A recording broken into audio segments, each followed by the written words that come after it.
ಮಂಡ್ಯದಲ್ಲಿ ಹಳೆ ದೋಸ್ತಿಗಳ ಹೊಸ ವಾಕ್ಸಮರ ಶುರುವಾಗಿದೆ. ಯಾರು ಹಳೆ ದೋಸ್ತಿಗಳು ಅಂತಂದರೆ ಕುಮಾರಸ್ವಾಮಿ ಮತ್ತು ಚಲುವರಾಯಸ್ವಾಮಿ. ಆದರೆ ಈಗ ಅವರಿಬ್ಬರು ಬೇರೆ ಬೇರೆ ಪಕ್ಷದಲ್ಲಿದ್ದಾರೆ. ಲೋಕಸಭಾ ಚುನಾವಣೆಗೆ ಎದುರಾಳಿಗಳಾದರೂ ಆಗಬಹುದು. ವಾಕ್ಸಮರ ಜೋರಾಗ್ತಾ ಇದೆ.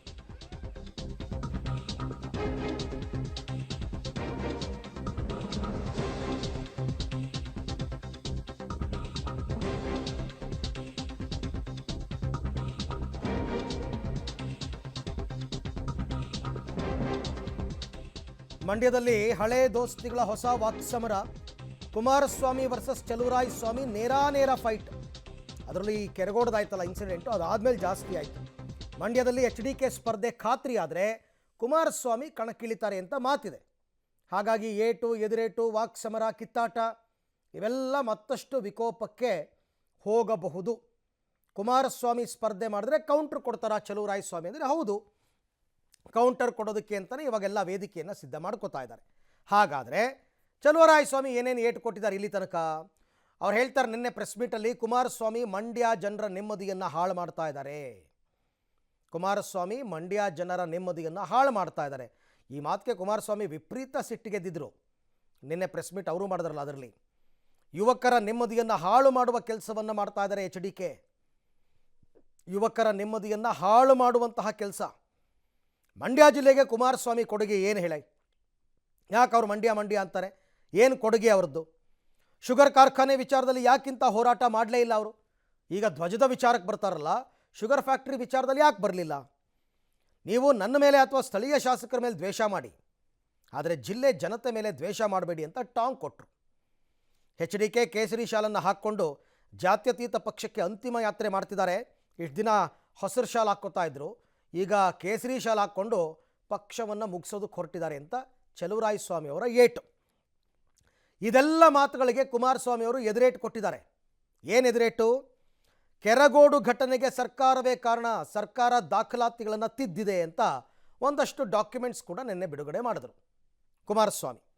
ಮಂಡ್ಯನ ಹಾಳು ಮಾಡ್ತಾ ಇರೋದು ಕಾಂಗ್ರೆಸ್ಸು, ಮತ್ತೊಂದು ಕರಾವಳಿ ಮಾಡೋದಕ್ಕೆ ಹೊರಟಿದೆ. ಇದನ್ನು ಕೂಡ ಕಾಂಗ್ರೆಸ್ ಮೇಲೆ ಮಾಡಿರ್ತಕ್ಕಂಥ ಆರೋಪ. ಘಟನೆಯಲ್ಲಿ ಸರ್ಕಾರದ ಲೋಪವಿಲ್ಲದಿದ್ದರೆ ತನಿಖೆ ಮಾಡಿಸಿ, ನನ್ನ ತಪ್ಪಿದ್ರೆ ನೇಣಿಗೆ ಹಾಕಿ ನನ್ನನ್ನು. ಕೇಸರಿ ಶಾಲ್ ಹಾಕೋದು ಮಹಾ ಅಪರಾಧನ? ಕೇಸರಿ ಬಣ್ಣ ತ್ರಿವರ್ಣ ಧ್ವಜದಲ್ಲಿಲ್ವ, ನಮ್ಮ ರಾಷ್ಟ್ರ ಧ್ವಜದಲ್ಲಿ? ಆ ಸಮರ್ಥನೆಯನ್ನು ಕೂಡ ಕೊಟ್ಟರು. ಕಾಂಗ್ರೆಸ್ನವರು ದರೋಡೆಕೋರರು, ಈಸ್ಟ್ ಇಂಡಿಯಾ ಕಂಪನಿ ಕಾಂಗ್ರೆಸ್ನದ್ದು. ಮಂಡ್ಯ ಬಗ್ಗೆ ಕಾಂಗ್ರೆಸ್ನವರಿಂದ ಸರ್ಟಿಫಿಕೇಟ್ ತೆಗೆದುಕೊಳ್ಳೋದಕ್ಕೆ ಬೇಕಾಗಿಲ್ಲ ನನಗೆ ಜನರ ಸರ್ಟಿಫಿಕೇಟೇ ಸಾಕು. ನಾನು ರಾಜ್ಯದ ಜನರ ಅಡಿಯಾಳು. ದೇವೇಗೌಡರಿಂದ ಬೆಳೆದ ನಾನು ನಿಮ್ಮಿಂದ ಪಾಠ ಕಲಿಬೇಕಾಗಿಲ್ಲ. ಮಂಡ್ಯದಲ್ಲಿ 200 ರೈತರು ಆತ್ಮಹತ್ಯೆ ಮಾಡಿಕೊಂಡಾಗ ಪರಿಹಾರ ಕೊಟ್ಟಿದ್ದು ನಾನು. ಮಂಡ್ಯ ಶುಗರ್ ಕಾರ್ಖಾನೆಗೆ 100 ಕೋಟಿ ಕೊಟ್ಟಿದ್ದು ನಾನು, ಆದರೆ ಅದನ್ನು ಹಾಳು ಮಾಡಿದ ಕಾಂಗ್ರೆಸ್ನವರು. ಈ ಎಲ್ಲ ಎದುರೇಟು ಉತ್ತರಕ್ಕೆ ಪ್ರತ್ಯುತ್ತರವನ್ನು HD ಕುಮಾರಸ್ವಾಮಿ ಅವರು ಕೊಟ್ಟಿದ್ದಾರೆ ನಿನ್ನೆ. ಹಾಗಾದರೆ ಟಾರ್ಗೆಟ್ ಕುಮಾರಸ್ವಾಮಿ ಯಾಕೆ ಕಾಂಗ್ರೆಸ್ನವ್ರಿಗೆ ಅಂದರೆ, ಮಂಡ್ಯದಿಂದ ಕುಮಾರಸ್ವಾಮಿ ಲೋಕಸಭೆಗೆ ಸ್ಪರ್ಧೆ ಮಾಡೋ ಚರ್ಚೆ ನಡೀತಾ ಇದೆ. ಈ ಸರ್ತಿ ಅವರು ಮಂಡ್ಯದಿಂದನೇ ನಿಂತ್ಕೋತಾರೆ ಅಂತ. ಕುಮಾರಸ್ವಾಮಿ ಮಂಡ್ಯ ಕ್ಷೇತ್ರವನ್ನು ಭದ್ರಾ ಮಾಡಿಕೊಳ್ಳೋ ಆತಂಕ. ಒಂದು ಕಾಲದಲ್ಲಿ JDSನ ಭದ್ರಕೋಟೆನೇ ಮಂಡ್ಯ. ಈಗೇನೋ ಕಾಂಗ್ರೆಸ್ನವ್ರು ಜಾಸ್ತಿ ಗೆದ್ದಿದ್ದಾರೆ, ಮತ್ತೆ ಅವ್ರು ಭದ್ರಾ ಮಾಡ್ಕೋತಾರೆ. HDKಯನ್ನು ಟಾರ್ಗೆಟ್ ಮಾಡದೇ ಇದ್ದರೆ ಚುನಾವಣೆ ವೇಳೆ ಕಷ್ಟದ ಆತಂಕ. ಈಗಾಗಲೇ ಸರ್ವೆ ರಿಪೋರ್ಟ್ ಹೇಳ್ತಾ ಇದೆ, ಕುಮಾರಸ್ವಾಮಿ ನಿಂತರೆ ಗೆಲುವು ಸುಲಭ ಮಂಡ್ಯದಲ್ಲಿ ಅಂತ. HDK ಮಂಡ್ಯ ವಿರೋಧಿ ಅಂತ ಬಿಂಬಿಸಿದ್ರೆ ಚುನಾವಣೆಯಲ್ಲಿ ಪ್ಲಸ್ ಆಗುತ್ತೆ ಅಂತಕ್ಕಂಥ ಲೆಕ್ಕಾಚಾರವನ್ನು ಕಾಂಗ್ರೆಸ್ನವ್ರು ಹಾಕ್ಕೊಂಡಿದ್ದಾರೆ. HDK ಇಮೇಜ್ಗೆ ಏನಾದ್ರು ಧಕ್ಕೆ ಮಾಡಿದ್ರೆ, ಡ್ಯಾಮೇಜ್ ಮಾಡಿದ್ರೆ ಚುನಾವಣೆಯಲ್ಲಿ ವರ್ಕೌಟ್ ಆಗ್ಬೋದು ಅಂತ ಕಾಂಗ್ರೆಸ್ನ ಲೆಕ್ಕಾಚಾರ. ಕುಮಾರಸ್ವಾಮಿ ಜೊತೆ BJP ಸೇರಿದ್ರಿಂದ ಮಂಡ್ಯದಲ್ಲಿ ಮೈತ್ರಿ ಸ್ಟ್ರಾಂಗ್ ಆಗ್ತಾ ಇದೆ. ಅದನ್ನು ವೀಕ್ ಮಾಡೋ ಪ್ಲ್ಯಾನು. ಕುಮಾರಸ್ವಾಮಿ ಕ್ಷೇತ್ರದಲ್ಲಿ ಸ್ಟ್ರಾಂಗ್ ಆದರೆ ಮಂಡ್ಯವನ್ನು ಕಾಂಗ್ರೆಸ್ ಕಳೆದುಕೊಳ್ಳೋ ಭಯದಲ್ಲಿದೆ. ಇದು ಇಲ್ಲಿ ಮಾತ್ರನೇ ಅಲ್ಲ, BJP ಮತ್ತು JDS ಮೈತ್ರಿಯಿಂದ ಅವರು ಎಲ್ಲ ಕಡೆ ಸ್ಟ್ರಾಂಗ್ ಆಗ್ತಾ ಇದ್ದಾರೆ. ಹಾಗಾಗಿ ಕುಮಾರಸ್ವಾಮಿ ಅವರನ್ನ ಟಾರ್ಗೆಟ್ ಮಾಡ್ತಾ ಇದ್ದಾರೆ. ಹಾಳು ಮಾಡ್ತಕ್ಕಂಥದ್ದಕ್ಕೆ ಅವಶ್ಯಕತೆ ಇತ್ತ ನಮ್ಮ ಕುಮಾರಸ್ವಾಮಿಯವರಿಗೆ? ಈ ಇಶ್ಯೂನ ತಗೊಂಡು ನಮ್ಮ ಜಿಲ್ಲೆಯ ಯುವಕರನ್ನ, ನಮ್ಮ ಜಿಲ್ಲೆಯ ಸಾರ್ವಜನಿಕರನ್ನ ನೆಮ್ಮದಿನ ಹಾಳು ಮಾಡ್ತಕ್ಕಂಥ ತೀರ್ಮಾನಕ್ಕೆ ಹೆಜ್ಜೆ ಇಟ್ಟಿದ್ದಾರಲ್ಲ, ನನಗೆ ಇದು ಭಾಳ ನವೀನ ಸಂಗತಿ. ನನ್ನ ಮೇಲೇನೊಂದು ದೋಷ ಹೊರಿಸಿದ್ದಾರೆ. ಮಂಡ್ಯ ಜಿಲ್ಲೆಯನ್ನು ಹಾಳು ಮಾಡಲಿಕ್ಕೆ ನಾನು ನಿನ್ನೆ ದಿನ ಬಂದಿದ್ದೇನೆ ಅಂತ ಹೇಳಿದ್ದಾರೆ. ಅವರ ಮುಖಭಾವಗಳನ್ನು ನಾನು ನೋಡಿದೆ. ನಿಮ್ಮ ಮುಂದೆ ಇವತ್ತಿನ ಮಂಡ್ಯ ಜಿಲ್ಲೆಯ ಪತ್ರಿಕೋದ್ಯಮದಲ್ಲಿ ಸ್ನೇಹಿತರ ಮುಂದೆ ಮಾತನಾಡಬೇಕಾದ್ರೆ ಅವ್ರ ಮುಖಭಾವವನ್ನು ನೋಡಿದೆ. ಆ ಮುಖಭಾವದಲ್ಲಿ ಯಾವುದೋ ಒಂದು ಹಿಂದಿನ ಮಾತಿದೆಯಲ್ಲ ಹಿರೀಕರದು, ಅತಿ ವಿನಯಂ ದೂರ್ತ ಲಕ್ಷಣಂ ಅಂತ, ಅದು ಎದ್ದು ಕಾಣ್ತಾ ಇತ್ತು ನಮ್ಮ ಹಳೆ ಸ್ನೇಹಿತರಲ್ಲಿ. ಹಸಿರು ಸಾಲಾಕೊಂಡು ಹೋರಾಟ ಮಾಡ್ತಿದ್ರಿ ದೇವೇಗೌಡರ ನಾಯಕತ್ವದಲ್ಲಿ. ರೈತರ ವಿಚಾರ ಬಂದಾಗ, ಕಾವೇರಿ ವಿಚಾರ ಬಂದಾಗ ರೈತರ ಪರ ನಿಲ್ತಿದ್ರಿ. ಇವತ್ತು ರಾಷ್ಟ್ರಧ್ವಜದ ವಿರುದ್ಧ ನಿಂತಿದ್ದೀರಾ. ನಿಮಗೆ ನಿಮ್ಮ ಬೇಡಿಕೆ ಏನು? ರಾಷ್ಟ್ರಧ್ವಜವನ್ನ ಕೆಳಗಿಳಿಸ್ಬೇಕಾ? ನನಗೆ ನೀವು ಸ್ಪಷ್ಟತೆಯನ್ನು ಕೊಡಬೇಕು. ನಾನು ಕೇಸರಿ ಶಾಲನ್ನ ಈಗ ಹಾಕೊಂಡಿದ್ದೆ ಮಹಾನ್ ಅಪರಾಧ ಆಗಿದೆಯಾ? ಈಗ ನಾನು ದಲಿತ ಸಮಾಜ ಸಭೆಗಳಿಗೆ ಹೋಗ್ತೀನಿ, ಹಲವಾರು ಬಾರಿ ಹೋಗಿದ್ದೇನೆ. ಜೈ ಭೀಮ್ ಕಾರ್ಯಕರ್ತರು ಜೈ ಭೀಮ್ ಅಂತಕ್ಕಂಥದ್ದನ್ನು ಅಂಬೇಡ್ಕರ್ ಕಾರ್ಯಕ್ರಮದಲ್ಲಿ ಏನು ಕೂಗ್ತಾರೆ, ದಲಿತ ಸಮಾಜದ ನನ್ನ ಬಂಧುಗಳು ಅವರು ಉಪಯೋಗ ಮಾಡ್ತಕ್ಕಂಥ ನೀಲಿಯ ಸ್ಕಾರ್ಫ್ ಏನಿದೆ, ನೀಲಿ ಬಣ್ಣದ ಸ್ಕಾರ್ಫು, ಅದನ್ನೂ ಸಹ ನಾನು ಹಾಕೊಂಡಿದ್ದೇನೆ. ಪಾಪ ಅದು ಅವ್ರ ಕಣ್ಣಿಗೆ ಕಂಡಿಲ್ಲ. ಈ ಜಿಲ್ಲೆಯ ಜನರು ಅವರಿಗೆ ನಮ್ಮ ಜಿಲ್ಲೆಯವರಿಗಿಂತ ಹೆಚ್ಚು ಮಹತ್ವವನ್ನು ಕೊಟ್ಟಿದ್ರು. ಈ ಜಿಲ್ಲೆನ ಇಷ್ಟೊಂದು ನೆಮ್ಮದಿನ ಹಾಳು ಮಾಡ್ತಕ್ಕಂಥದ್ದಕ್ಕೆ ಅವಶ್ಯಕತೆ ಇತ್ತ ನಮ್ಮ ಕುಮಾರಸ್ವಾಮಿ ಅವರಿಗೆ? ಇಷ್ಟೊಂದು ನಿಮಗೆ ಈ ಜಿಲ್ಲೆಯ ಜನರ ಬಗ್ಗೆ ಏನಕ್ಕೆ ದ್ವೇಷ, ಏನಕ್ಕೆ ಅಶಾಂತಿಯನ್ನು ಮೂಡಿಸ್ತಕ್ಕಂಥ ಕೆಲಸಕ್ಕೆ ಕೈ ಹಾಕ್ತಾ ಇದ್ದೀರಾ? ನನ್ನ ಮೇಲೆ ದ್ವೇಷ ಇರ್ಬೋದು, ಅಥವಾ ಇಲ್ಲಿ ಕೂತಿರ್ತಕ್ಕಂಥ ಯಾರೋ 3-4 ಜನ ಮೇಲೆ ದ್ವೇಷ ಇರ್ಬೋದು. ಈ ಜಿಲ್ಲೆ ಜನ ನಿಮ್ಮನ್ನು ಏನು ಮಾಡಿದ್ದಾರೆ? ಈ ದೇಶದ ಒಬ್ಬರು ಮಾಜಿ ಪ್ರಧಾನಿ ಮಗ ನೀವು. ಅಂಥವರ ಮಗ ನೀವು ಈ ಜಿಲ್ಲೆಯಲ್ಲಿ ಬಂದು ಇಂಥ ನಿರ್ಧಾರವನ್ನು ತಗೋತಾ ಇದ್ದೀರಲ್ಲ, ಇದು ನಿಮ್ಮ ಶೋಭೆಗೆ ತರಲ್ಲ. ಆ ತ್ರಿವರ್ಣ ಧ್ವಜವನ್ನು ರಚನೆ ಮಾಡಿದಾಗ ದೇಶದ ರಾಷ್ಟ್ರ ಧ್ವಜ ಅಂತ ತೀರ್ಮಾನ ಮಾಡಿ ಕೇಸರಿ ಬಣ್ಣವನ್ನು ಅದಕ್ಕೆ ಯಾತಕ್ಕೆ ಆ ಧ್ವಜಕ್ಕೆ ಲೇಪನ ಮಾಡಿದ್ದಾರೆ.